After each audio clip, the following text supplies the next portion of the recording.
بسم اللہ الرحمن الرحیم۔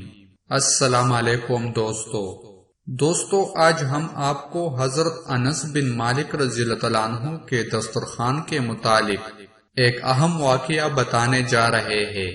اس سے پہلے آپ سے ایک چھوٹی سی گزارش ہے کہ ہمارے یوٹیوب چینل کو سبسکرائب کریں اور ویڈیو کو لائک اور شیئر کریں۔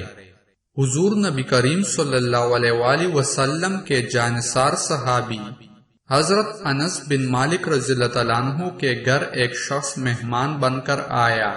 اس شخص کا بیان ہے کہ آپ رضی اللہ عنہ کا دسترخوان چکنائی وغیرہ کی وجہ سے میلا ہو گیا۔ آپ رضی اللہ عنہ نے اپنی لونڈی کو حکم دیا کہ اس دسترخوان کو تنور میں ڈال دو۔ مہمان کہتے ہیں کہ میں حیران ہوا اور اس دسترخوان کے جلنے کا منتظر تھا۔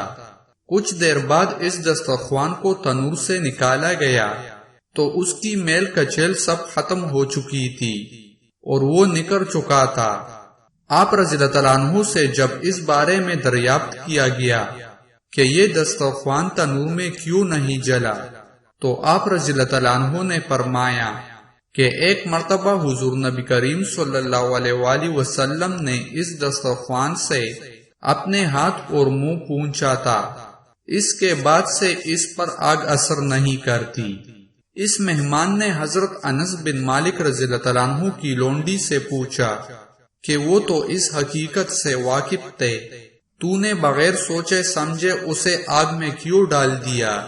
اس لونڈی نے جواب دیا کہ میں نے یہ سمجھ کر اسے آگ میں ڈال دیا کہ آپ رضی اللہ عنہ غلط حکم نہیں دے سکتے۔ میں اللہ عزوجل کے نیک بندوں سے امید رکھتی ہوں، پھر یہ کپڑا کیا حیثیت رکھتا ہے؟ اگر آپ رضی اللہ عنہ مجھے حکم دے کہ میں آگ میں کود جاؤں تو میں کامل یقین کے ساتھ اس آگ میں کود جاؤں گی۔ دوستو، حضرت انس بن مالک رضی اللہ عنہ کا دسترخوان اس وجہ سے آگ میں ڈالنے سے نہیں جلتا تھا کہ ایک مرتبہ حضور نبی کریم صلی اللہ علیہ وآلہ وسلم نے اس سے ہاتھ پونچھے تھے۔ اگر دسترخوان کو حضور نبی کریم صلی اللہ علیہ وآلہ وسلم کے قرب کی وجہ سے آگ نہیں جلا سکتی تو پھر ان مومنوں کو آگ کیسے جلائے گی جو حضور نبی کریم صلی اللہ علیہ وآلہ وسلم کے دامن سے وابستہ ہو گئے؟ تو ناظرین، یہ تھی حضرت انس بن مالک رضی اللہ عنہ کے دسترخوان کے متعلق ایک اہم واقعہ۔ امید کرتا ہوں کہ یہ واقعہ آپ لوگوں کو پسند آیا ہوگا۔